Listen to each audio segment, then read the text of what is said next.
maintenant sur l'envers de la dette en Afrique, il faut voir ce qui s'est passé depuis l'an 1000.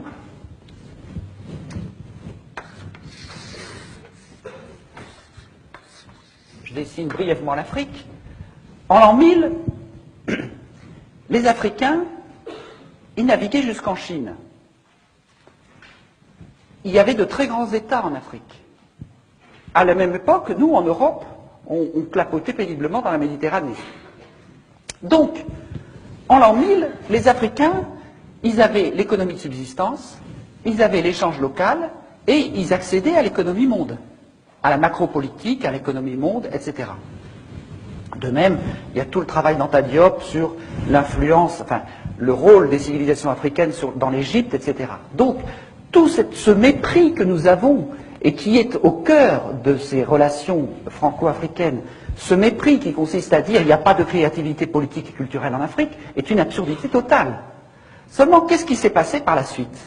À partir de 1500, il y a eu les Portugais qui ont encerclé l'Afrique, de 1400 et 1450, en l'espace d'un siècle. Autrement dit, avec cet encerclement, et puis ensuite l'esclavage, on a capturé l'étage supérieur, l'accès à l'économie monde de l'Afrique.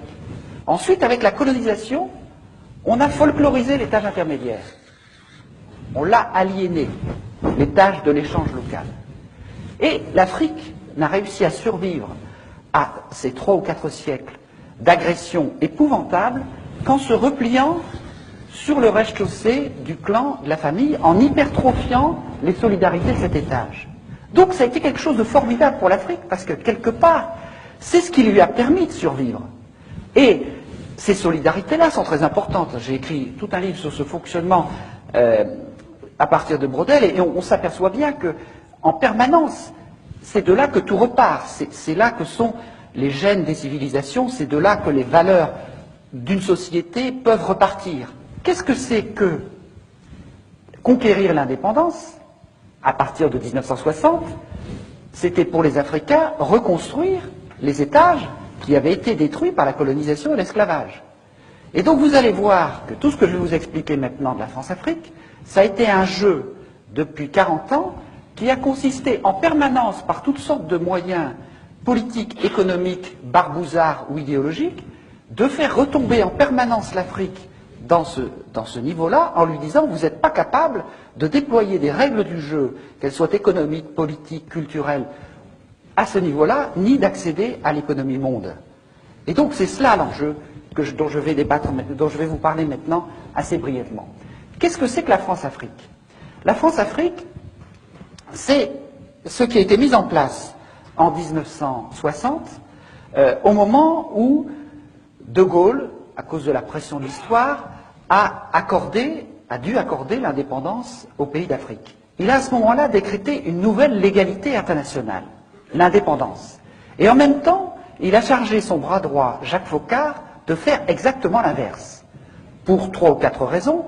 D'abord, pour maintenir le rang de la France à l'ONU avec un cortège d'États clients, pour maintenir l'accès aux matières premières stratégiques, le pétrole, l'uranium, ou aux matières premières juteuses comme le bois, le cacao, etc., pour maintenir le financement de la vie politique, parce que je vous parlerai tout à l'heure des chiffres de détournement de la rente pétrolière ou du bois, etc., ça représente des centaines de milliards. Et les affaires dont on vous parle en France, ce sont des lotos paroissiaux par rapport aux financements politiques qui viennent de l'Afrique. Alors, ça c'était la 3e raison. Et la 4e, qui m'est apparu plus récemment à travers un certain nombre de travaux historiques, c'est le rôle de sous-traitant de la France dans la guerre froide au service du camp occidental, c'est-à-dire empêcher une partie de l'Afrique de basculer du côté du camp communiste. Donc, pour ces 4 raisons, De Gaulle demande à Jacques Foccart de faire exactement l'inverse de ce qu'il dit. Alors, c'est là qu'il faut comprendre le problème.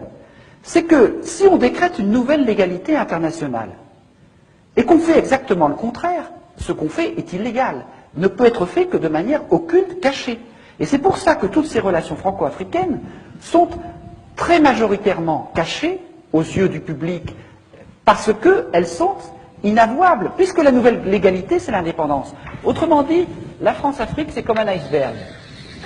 vous avez 10% d'émergés, la France, patrie des droits de l'homme, meilleure amie de l'Afrique, généreuse, etc., toute une face immaculée dans la relation franco-africaine, et vous avez 90% d'immergés, qui est la réalité profonde de la réalité franco-africaine, qui est le système mis en place par Jacques Foccart et qui visait à maintenir la dépendance.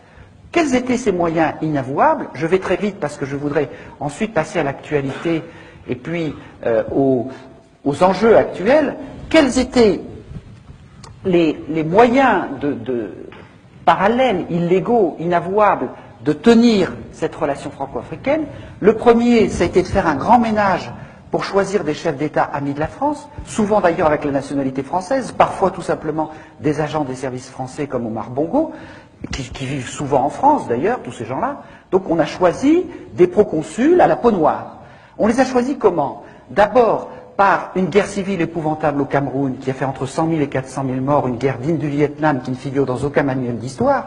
Ensuite, en assassinant les chefs d'État légitimes élus par la population, comme Sylvanus Olympio au Togo, qui a été assassiné par 4 sergents-chefs revenant de la guerre d'Algérie, dont l'un d'entre eux est toujours au pouvoir, Eyadema, tout cela sous la supervision de l'officier français qui était chargé d'assurer sa sécurité.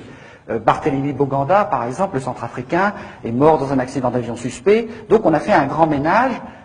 Ensuite, les autres, on les a promus par la fraude électorale ou par la corruption, les moyens classiques. Il n'y en a qu'un seul qui a résisté, qui est Sékou Touré, mais qui a connu tellement de vrais complots en l'espace de 2 ans qu'il a fini par en voir défaut et par devenir paranoïaque, donc par être écarté quelque part du jeu.